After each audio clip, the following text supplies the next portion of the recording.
So let's go ahead and start on the balance sheet.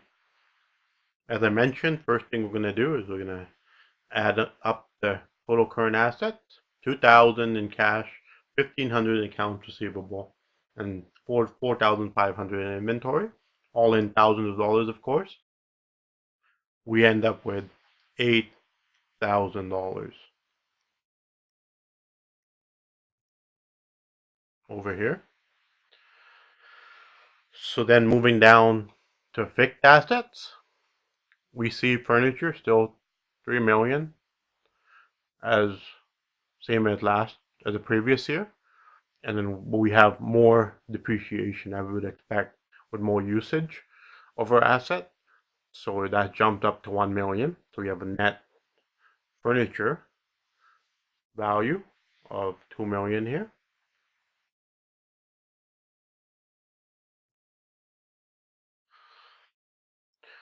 Equipment, same deal. It seems to be depreciating much faster than furniture.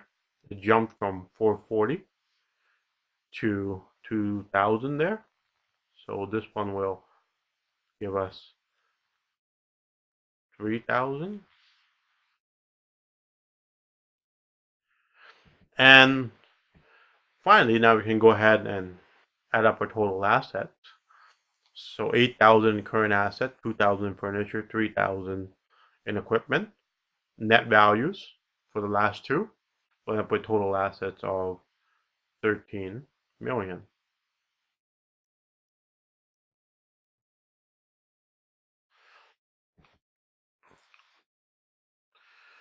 Going down to our liabilities, there's no work here.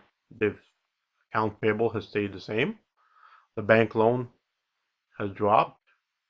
So we paid off a little bit of it, which is good news. So we're just going to add up our liabilities, current and long term, and they will add up to 5,500.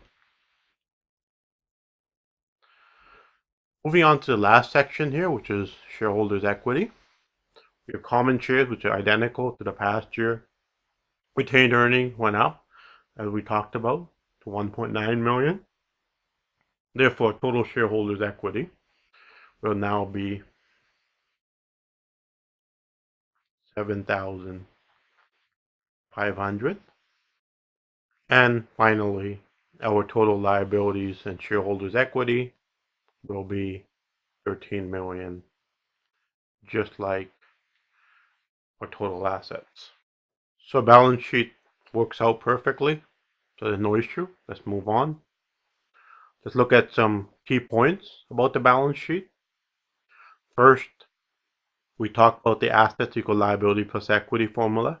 That's what makes up the balance sheet. So we saw that 13 million in assets resulted in 13 million in liability plus equity.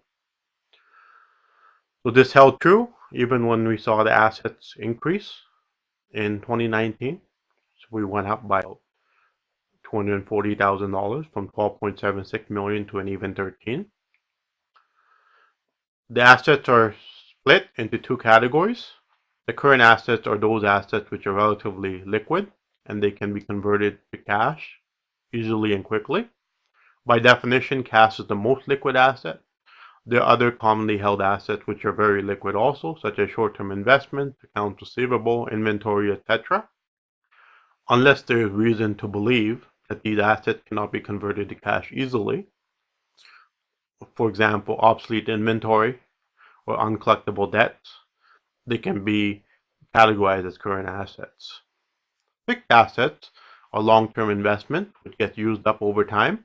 As a result, there is an amortization expense recorded on these assets, so the balance sheet can show how used up they are while still showing the historical cost. So we saw that with furniture and equipment. We saw the depreciation, also known as amortization. We saw it go up for both of those. Finally, looking at the cash flow statement, this is the financial statement which is emphasized the least in this course.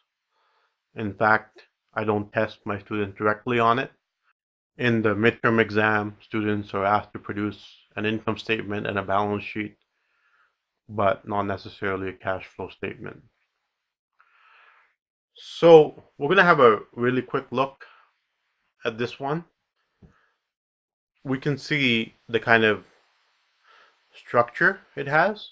We start with operating activities and what kind of cash flows they create, going to investing activities and the related cash flows, and then their financing activities, related cash flows.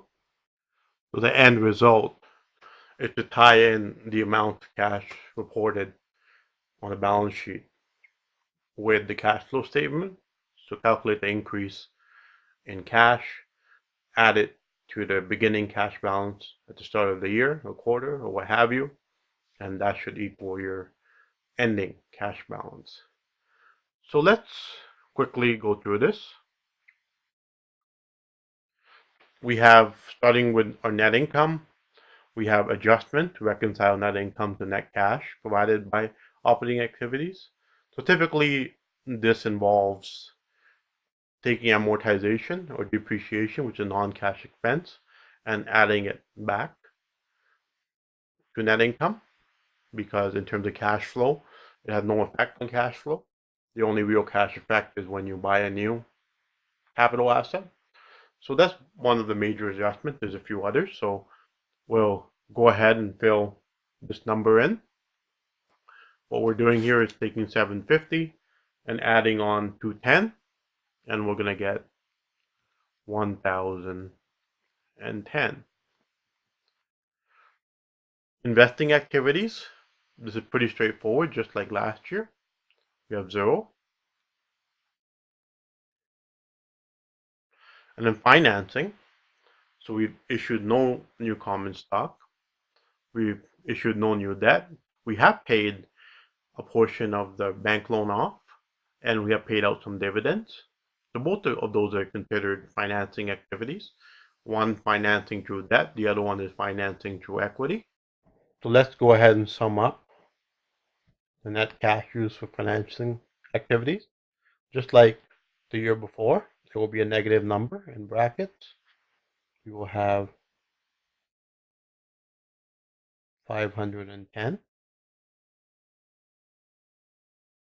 And now we're ready to add up the three major parts of this organization on the cash flow statement: operations, investments, and financing.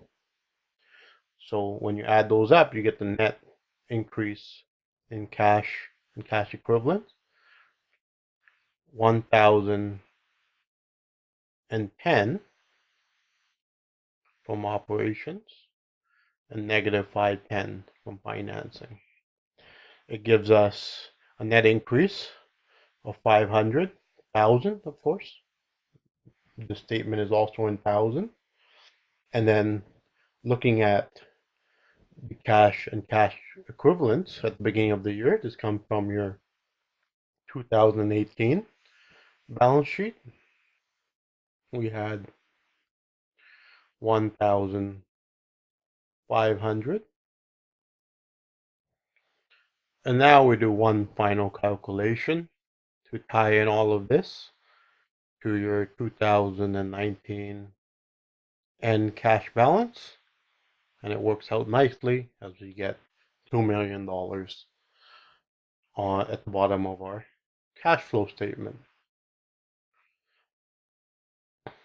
So quickly summing up the cash flow statement, there are three major parts: operation, investing, and financing. After learning about the SFU bookstore and working through three financial statements, you have a good idea of how the bookstore will fit into the cash flow statement categories.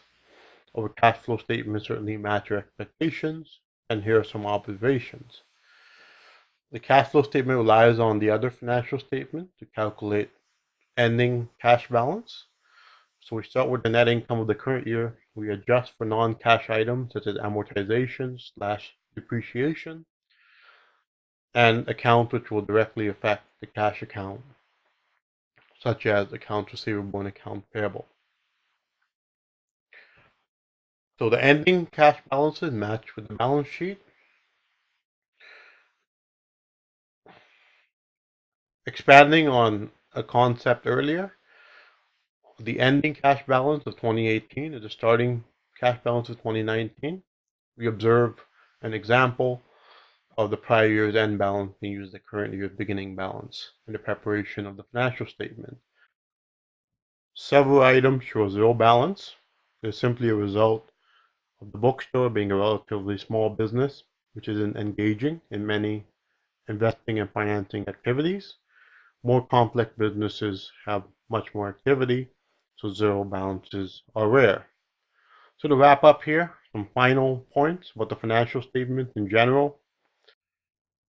This is an example of an extremely basic retail and service business model. As accountants are asked to prepare financial statements for bigger and more complex businesses, reporting tends to get tougher and more judgment-based. Often, accountants must rely on their professional judgment over knowledge of rules, since there cannot be clear rules for every situation. Second, there are common rules and practices which should be followed on all financial statements. You'll notice that some elements we just covered are staples of all financial statements out there.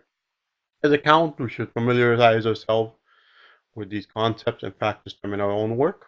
Some of the common practices are organization of financial statement items in a readable and understandable format, use of appropriate headings, which clearly state the financial statement type, business name, and date or period being reported, dollar symbol, only shown with the first and last items of a financial statement, the exception being the balance sheet, where you treat total assets as a final number, a double underline beneath the major totals of a financial statement, and negative numbers presented in brackets. So that's the end of our chapter 1 notes. Make sure you have a look at the homework and try the quiz.